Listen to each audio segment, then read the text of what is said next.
Hello বন্ধুরা, কে কেমন আছেন? আমার পুচু সোনা আবারও 5খানা বাচ্চা দিয়েছে। প্রথমে দিয়েছিল 3টা, ওগুলো তো বড় হয়ে গেল। এখন আবার দিয়েছে 5টা। কত যে আদরে হয়েছে দেখতে। আমি ওদের বিছানাটা একটু পরিষ্কার করছিলাম, ভাবলাম আপনাদের সাথে একটু শেয়ার করি বাচ্চাগুলো কেমন হয়েছে দেখতে। এদের বয়স এখন মাত্র 5টা দিন, কালকে 6 দিন হবে। তো বিছানাটা পরিষ্কার করার সময় এদেরকে অন্য একটা কাপড়ের মধ্যে বের করে তারপরে আমি বিছানাটা পরিষ্কার করছিলাম আর কি। একটা কার্টুনের মধ্যে একটা চাদর পেতে রেখেছি।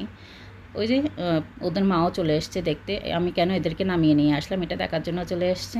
দেখতে কি কিউট হয়েছে দেখেন। এগুলো দেখলেই না মন ভরে যায়, নিয়ে ইচ্ছে করে নিয়ে বসে থাকি সবসময়, সারাটা দিন এদেরকে নিয়েই বসে থাকি। দেখতেও ভালো লাগে আর আদর করতেও ভালো লাগে। কার কার এরকম বিড়ালের বাচ্চা বা অ্যানিমালদের বাচ্চা ভালো লাগে, কুকুর বিড়ালদের বাচ্চা ভালো লাগে, কমেন্ট করে অবশ্যই জানাবেন কিন্তু।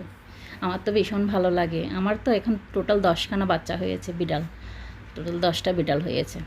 আমি এই যে এখন বিছানাটা পরিষ্কার করে